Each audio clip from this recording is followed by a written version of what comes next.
सकाळी पप्पा म्हणाले दंडोबाला जायचं, मग घरातली कामे आटपून देवाला निघालो. सोबत आप्पांनाही घेतलं. आप्पाचा विषय लय हार्ड आहे, आप्पाकड क्रेडिटचं कार्ड आहे. गाडीला जरा फ्रेश करा म्हणून वॉशिंग सेंटरला नेलं आणि गाडी धुवून लगेच निघालो.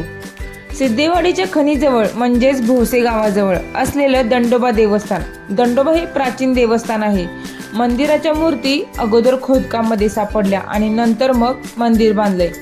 अजूनही मंदिरच्या आजूबाजूला खोदकाम चालू आहे आणि मूर्तीही सापडत आहेत. पावसामुळे परिसर हिरवागार झाला होता. महाबळेश्वरला आल्यासारखं फील दंडोबाच्या घाटामध्ये येत होतं. खूप साऱ्या फॅमिली ट्रिप पण आल्या होत्या.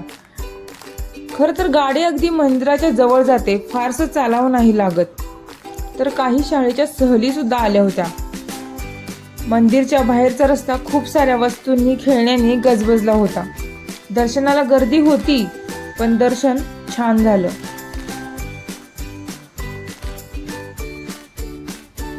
परत दर्शन घेऊन आम्ही बाहेरचा परिसर पाहायला निघालो. लहान मुलांसाठी खेळण्याची उत्तम सोय केली होती. मग घरी जायच्या आधी भेळीचा आस्वाद घेतला आणि परतीच्या प्रवासाला लागलो. पण परत निसर्गाचा मोह आवरत नव्हता आणि मग लगेच मोबाईल काढला आणि थोडं शूट केलं. येथे सायकलिंग, ट्रेकिंग करू शकता. व्हिडिओ आवडल्यास लाईक करा, शेअर करा आणि सबस्क्राईब करा. थँक्यू.